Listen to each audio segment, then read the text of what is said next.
நிறைய சூப்பராக இருந்துச்சு. எனக்கு ரொம்பவே பிடிச்சிருந்துச்சு. அதுக்கப்புறம் அதெல்லாம் எடுத்து வச்சுட்டு மதியம் வந்து பார்த்திங்கன்னா 1 to 2 வந்து இன்றைக்கி அமையன்னு சொல்லுவாங்க. அதேமாரியே நான் சாத்தினேன். கண்டிப்பாக என் வாழ்க்கையில் வந்து பார்த்திங்கன்னா சொந்த வீடு பாக்கி அமைஞ்சிருச்சு. அதுக்கப்புறம் சாமிக்கிட்ட வந்து பார்த்திங்கன்னா நம்மளுடைய வேண்டுதல் என்னவோ அதை வச்சு நான் வந்து சாமிக்கிட்ட சொல்லிவிட்டு hi friends, welcome to my channel. இன்றைக்கி வந்து இப்போ என்ன விளாக்னா என்னுடைய செவ்வாய்க்கிழமை பிரம்ம முகூர்த்த பூஜையோடைய விளாக் தான் வந்து பார்க்க போகிறோம். இன்றைக்கி வந்து டே 5. காலையிலே வந்து எப்பயும் போல் 4 மணிக்கெல்லாம் இன்றைக்கி வந்து எழுந்துட்டு காலையிலே குளிச்சுட்டு வந்து வாசலில் தண்ணி தெளித்து கோலமும் போட்டாச்சு. நிலவேசலில் வந்து ஒரு கம்பி கோலம் வந்து போட்டுட்டு அடுத்தது வந்து பார்த்திங்கன்னா பிரம்ம முகூர்த்த பூஜை தட்டு வந்து எடுத்துகிட்டு வந்து க்ளீன் பண்ணலான்ட்டு எடுத்துகிட்டு வந்து வச்சேன். அதுக்கு முன்னால் பிரம்ம முகூர்த்த தட்டில் வைக்கிறது பூ வைக்கிறதுக்காக ரோஸ் வந்து ஃப்ரிட்ஜுக்குள்ளே இருந்துச்சு. அதை போய் எடுத்துகிட்டு வந்து வச்சுட்டு அதுக்கப்புறம் க்ளீன் பண்ண ஆரம்பிச்சிட்டேன். விளக்குலாம் இது வந்து அகல் விளக்குன்றதுனால என்ன கசையதான் செய்யுது. தட்டு ஃபுல்லாமே தினமும் க்ளீன் பண்ணால் தான் நல்லா இருக்குது. துணியை வச்சு இல்லைனா வந்து பார்த்திங்கன்னா எண்ணெய் பிசுற மாதிரி இருக்குது.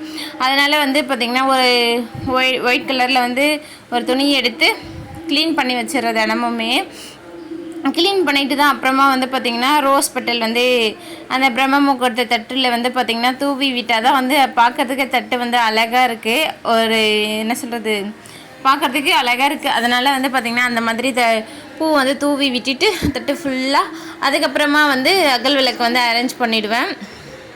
அதுக்கப்புறம் நான் இதில் 4 கேஃப் தான் இருக்குது. அதனால் 4 பூ தான் வைக்க முடியும். அதில் வந்து வச்சுட்டேன். இந்த தட்டு வந்து பார்த்திங்கன்னா ரொம்ப ரொம்ப சின்ன தட்டு தான், தாமல் தட்டு. நம்ம வீட்டில் வந்து பூஜை ரூமில் எல்லாரும் வீட்லேயுமே ஒன்று இருக்கும்ல, அந்த தட்டு தான். இதில் வந்து இந்த மணி, அப்புறம் வந்து நம்ம கற்பூரம் கொளுத்துற அந்த சூளம் இதெல்லாம் வைக்கிறக்கூடிய ஒரு தட்டு தான். பிரம்ம முகூர்த்த பூஜைக்காக வந்து பார்த்திங்கன்னா எடுத்து இப்போ நான் அதில் வந்து அகல் விளக்கு வச்சு ஏற்றிட்டுருக்கேன்.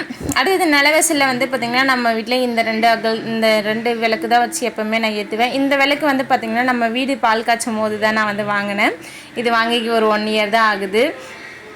இது வந்து குபேர விளக்குன்னு சொல்லுவாங்க. நிலவாசலில் இந்த விளக்கு வந்து ஏற்றுனா என்ன சொல்கிறது, மகாலட்சுமி அம்மா வீட்டுக்கு வந்து வருவாங்க. வீட்டில் வந்து எப்போவுமே செல்வ செழிப்போடு இருப்போம் அப்படின்னு சொல்லுவாங்க. அதுக்காக வந்து பார்த்திங்கன்னா வாங்கிட்டு வந்தேன், ஆசாசியாக வாங்கிட்டு வந்தேன். ஆனால் வாங்கிட்டு வந்த நாள்லேருந்து ஏற்றிட்டு தான் இருக்கேன். எப்போவுமே வெள்ளிக்கிழமை வந்து வியாழக்கிழமை வெள்ளிக்கிழமை வந்து நிலவாசலில் வந்து அகல் விளக்கு வச்சு ஏற்றிட்டு அதுக்கப்புறமா எண்ணெய்லாம் வந்து பார்த்திங்கன்னா ஃபில் பண்ணி வச்சுட்டு விளக்கலாம். அடுத்தது ஃபோட்டோவுக்கு வந்து பார்த்திங்கன்னா பூ கட் பண்ணிகிட்டு இருந்தேன். இது வந்து சண்டே வந்து அக்கா வீட்டிலேருந்து எடுத்துகிட்டு வந்த பூ தான். பாதி வந்து மண்டே பூஜைக்கு போட்டாச்சு. இன்றைக்கி வந்து பூஜைக்காக மீதி இருந்த பூவும் இதுக்கு வந்து கட்டாமல் வச்சுருந்தேன். இன்னைக்கு திங்கட்கிழமை வந்து தான் வந்து பார்த்திங்கன்னா காலையிலே வந்து பூஜைலாம் முடிச்சுட்டு அதுக்கப்புறமா ஃப்ரீயாக உட்காந்துட்டு இருந்த டைமில் தான் வந்து பார்த்திங்கன்னா கட் பண்ணி வந்து வச்சுட்டு இருந்தேன். இந்த கனகாமரம் வந்து நிறையவே இருந்ததுனால நிறைய கனகாமரமும் கொஞ்சமாக மல்லிகைப்பூ அந்த மாதிரி வச்சு வந்து கட் பண்ணியிருந்தேன். பாருங்கள், கட் பண்ணி சாமி ஃபோட்டோக்கு எல்லாத்துக்குமே வந்து பார்த்திங்கன்னா பூ வந்து வச்சாச்சு. இன்றைக்கி வந்து செவ்வாய்க்கிழமை, அதனால் வந்து பார்த்திங்கன்னா முருகருக்கு மட்டும் கொஞ்சம் ஸ்பெஷலாக கொஞ்சம் நிறைய பூ வந்து போட்டிருந்தேன். இன்றைக்கி வந்து பார்த்திங்கன்னா பாலும் பழமும் தான் வந்து வச்சு பூஜை பண்ண போகிறேன். என்னன்னே தெரியல, எந்த பிரசாதமும் எனக்கு வந்து வைக்கிறதுக்கு வந்து பிடிக்கல. நம்ம வந்து பிரசாதமாக என்ன வேணால் வச்சுக்கலாம். நம்மக்கிட்ட என்ன இருக்கோ அது வந்து பிஸ்கெட் கூட வச்சு நம்ம பூஜை பண்ணலாம். அதுக்கப்புறம் கற்கண்டு, பேரிச்சம்பழம், இந்த மாதிரி நம்ம கையில் என்ன இருக்கோ அதை வச்சு பூஜை பண்ணாவே அது வந்து என்ன சொல்கிறது, ஏற்றுப்பாங்க. நம்மளால் என்ன முடியுமோ அதுதான் வந்து வச்சு பூஜை பண்ண போகிறோம். இன்றைக்கி என்னால் வந்து இதுதான் வைக்க முடிஞ்சிச்சு. அதனால் நான் வந்து இதுதான் வந்து வச்சுருந்தேன். வச்சு முடிச்சுட்டு வத்தி கொளுத்தி தீபாராதனை பண்ணிவிட்டு அடுத்தது கற்பூர தீபம் வந்து பண்ணி பூஜை பண்ணிகிட்டு இருந்தேன்.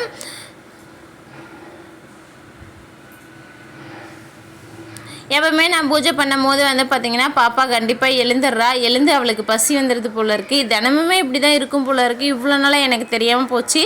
நான் வந்து தூங்கிட்டு தான் இருப்பேன். காலைல 7 மணி அந்த மாதிரி தான் எழுந்திருப்பேனா, எனக்கு வந்து தெரியாது. எழுந்துட்டு பால் தண்ணி குடிச்சிட்டு வந்து படுத்துப்பா. ஆனால் இப்போ நான் பூஜை பண்ண ஆரம்பிச்சிலேருந்து தினமும் பாப்பாவுக்கு வந்து பால் போட்டு கொடுத்துட்றேன். குடிச்சிட்டு தூங்கிட்டு இருக்காங்க. அதுக்கப்புறம் சாமிக்கிட்ட வந்து பார்த்திங்கன்னா நம்மளுடைய வேண்டுதல் என்னவோ அதை வச்சு நான் வந்து சாமிக்கிட்ட சொல்லிவிட்டு என்னுடைய பூஜையை வந்து சிறப்பாக வந்து முடிச்சிட்டேன்.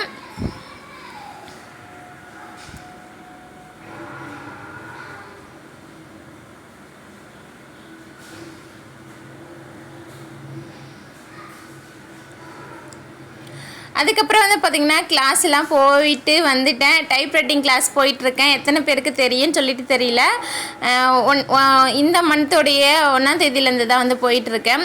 காலையில் வந்து சாதம் வடிச்சிட்டு என்ன தான் செய்யுதுன்னு தெரியல. சரி உருளைக்கிழங்கு பொரியல் மட்டும் பண்ணிடலான்னு சொல்லிட்டு பண்ணிவிட்டு டைம் 7 மணி ஆகிடுச்சு. சரின்னு சொல்லிவிட்டு நான் கிளம்பிட்டேன். அதுக்கப்புறம் வந்து என்ன சாதம் பண்ணலான்னு சொல்லிட்டு பிளான் பண்ணிக்கலாம் அப்படின்னு சொல்லிட்டு என்ன பண்ணியிருந்தேன்னா வரும்போது ஒரு தயிர் பாக்கெட் கடையில் வந்து வாங்கிட்டு வந்துட்டேன். கிளாஸ் முடிச்சுட்டு நான் மதியமாக சாப்பிட்லான்ற பிளானில் தான் வாங்கிட்டு வந்திருந்தேன். ஹஸ்பண்டுக்கு தக்காளி சாதம் பண்ணி கொடுக்கலான்னு சொல்லிட்டு. ஆனால் ஹஸ்பண்ட்கிட்ட கேட்டதுக்கு தயிர் சாதமே எனக்கு கொடுன்னு சொல்லிட்டாங்க. சரி உருளைக்கிழங்கு பொரியல் தான் இருக்குதுன்னு சொல்லிட்டு தயிர் சாதமே ரெடி பண்ணிட்டேன். ஹஸ்பண்டுக்கு செய்யும் போது எனக்குமே வந்து மதியத்துக்கு சேர்த்து வந்து செஞ்சு முடிச்சிட்டேன். அப்புறம் காலையிலேக்கு வந்து பார்த்திங்கன்னா தோசை தான் வந்து பண்ணி கொடுத்தேன். எப்போவுமே மேக்ஸிமம் காலையிலே வந்து சாப்பிட மாட்டாங்க. எப்பயாச்சும் வந்து பார்த்திங்கன்னா நான் கம்பல் பண்ணி கொடுத்தேன்னா மட்டுமே சாப்பிடுவாங்க. சட்னி கொஞ்சமாக நைட்டு சட்னி இருந்துச்சு. அதை வச்சு தான் வந்து பார்த்திங்கன்னா சாப்பிட்டு கிளம்பிட்டாங்க.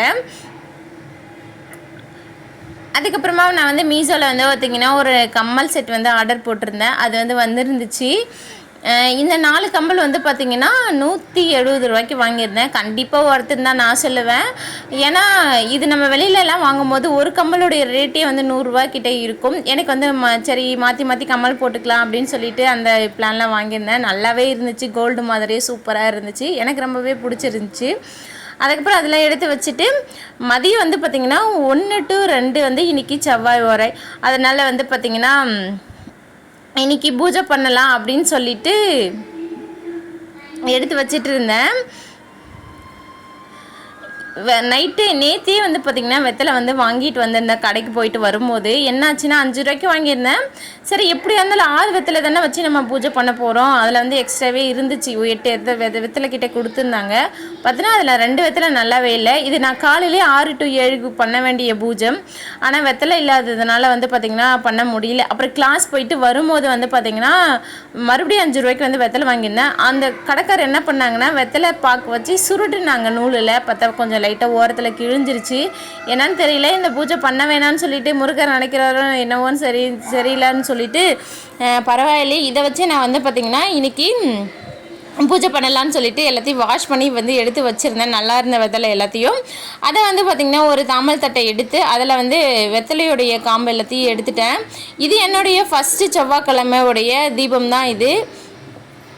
வெத்தலையில் நெய் தீபம் போட்டால் நமக்கு சொந்த வீடு அமையும். சொந்த வீடு பாக்கியம் அமையும். வீடு மனை வாசல் அந்த மாதிரியான இதெல்லாம் வந்து அமையும்னு சொல்லிட்டு சொல்லுவாங்க. அதனால் வந்து நானுமே வந்து பார்த்திங்கன்னா 9 வாரம் செவ்வாய்க்கிழமை முருகருக்கு செவ்வரளி பூ சாத்தினா சொந்த வீடு பாக்கியம் அமையும்னு சொல்லுவாங்க.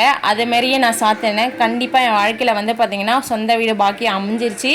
கண்டிப்பாக நம்ம நீங்களுமே வந்து பார்த்திங்கன்னா இது போல் முருகருக்கு வந்து சொந்த வீடு இல்லாதீங்க கண்டிப்பாக பூஜை பண்ணி பாருங்கள். உங்களுக்குமே சொந்த வீடு அமையும். வீடு மனை அப்புறம் மனை அப்புறம் இந்த நிலம் சம்மந்தப்பட்ட ஏதாச்சும் நம்மளுக்கு வாங்கணும் அப்படின்னு சொல்லிட்டு மனசில் நினச்சிக்கிட்டு செவ்வாய்க்கிழமை அன்னைக்கு வந்து பார்த்திங்கன்னா முருகர்கிட்ட நம்ம வேண்டுதல் வச்சு நம்மளால் என்ன முடியுமோ இந்த மாதிரி வெத்தலை தீபம் ஒரு நெய் தீபம் செவ்வரளி பூ சாத்துறது இல்லை சாமிக்கு வேண்டிக்கிட்டு விரதம் இருக்கிறது இந்த மாதிரி என்ன நம்ம வேண்டிக்கிட்டு வச்சாலுமே வந்து பார்த்திங்கன்னா கண்டிப்பாக முருகர் வந்து நமக்கு வந்து நம்ம வேண்டியது வந்து நடத்தி வைப்பார். நீங்கள் ட்ரை பண்ணி பாருங்கள். வேணும்னா பூஜை பண்ணி பாருங்கள். பார்த்துட்டு வந்து சொல்லுங்கள். அதுக்கப்புறம் 1 to 2 தான் வந்து பார்த்திங்கன்னா இன்றைக்கி செவ்வாய் ஓரைன்னு சொன்னாங்க. காலையில் 6 to 7 மதியம் 1 to 2 சொன்னாங்க. சரி மதியமே நான் வந்து பண்ணிட்டேன். இவ்வளோ நேரம் நான் வந்து விரதம் தான் வந்து இருந்தேன். காலையிலவே பண்ண வேண்டியது பண்ண முடியாததுனால இப்போ வந்து பண்ணிவிட்டு அதுக்கப்புறம் தான் வந்து பார்த்திங்கன்னா சாப்பிட்டேன்.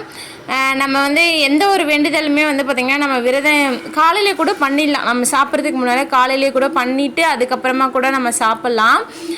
இது மாதிரி ஃபுல் டே தான் விரதம் இருக்கணும் அப்படிலாம் கிடையாது. எந்த கடவுளுமே வந்து பார்த்திங்கன்னா இந்த மாதிரி தான் இருக்கணும்னு சொல்லிட்டு சொல்லலை.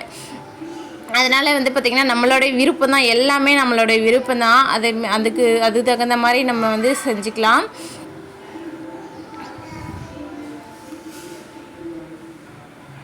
அதுக்கப்புறம் விளக்கெல்லாம் ஏற்றிட்டு இன்றைக்கி வந்து 2 காமாட்சி அம்மன் விளக்கு ஒரு 2 குத்து விளக்கு அப்புறம் நெய் தீபம் 1 மொத்தமாக 5 வந்து தீபம் போட்டிருந்தேன். பிரசாதமாக வந்து பார்த்திங்கன்னா பஞ்சாமிர்தம் தான் ரெடி பண்ணியிருந்தேன். என்கிட்ட வாழைப்பழமும் தேன் அப்புறம் வந்து நாட்டு சர்க்கரை இது 3 தான் சேர்த்து பஞ்சாமிர்தம் வந்து ரெடி பண்ணியிருந்தேன். பஞ்சாமிர்தம்னா நம்ம கற்கண்டு அப்புறம் பேரிச்சம்பழம் இது எல்லாமே வச்சு ரெடி பண்ணணும். ஆனால் அதில் கற்கண்டு பேரிச்சம்பழம்லாம் இல்லாததுனால இதுவே வச்சு பார்த்திங்கன்னா 3 மட்டும் சேர்த்து பஞ்சாமிர்தம் ரெடி பண்ணிவிட்டு பூஜையுமே வந்து பண்ணி முடிச்சிருந்தேன். பாப்பா வந்து ரொம்ப நேரமாக தூக்கத்துக்கு வந்து அழுதுட்டு இருந்தா. சரி பாப்பா தூங்க வச்சுட்டு பூஜை பண்ண வேணாம்னு நினச்சிட்டு அழுதுகிட்டே இருந்தால் தூக்கம்மான்னு சரி பூஜை முடிச்சுட்டு போயிட்டு நம்ம வந்து தூங்க வச்சிடலான்னு சொல்லிட்டு 1 மணி ஆன உடனே வந்து பார்த்திங்கன்னா பூஜை பண்ண வந்து ஸ்டார்ட் பண்ணிட்டேன். அதுக்கு முன்னாலே வந்து நான் எல்லாத்தையும் வந்து எடுத்து ரெடி பண்ணிகிட்டு இருந்தேன். பூஜைலாம் சிறப்பாக முடிஞ்சதுக்கப்புறமா நான் வந்து பார்த்திங்கன்னா என்னுடைய விரதத்தை முடிச்சிட்டேன்.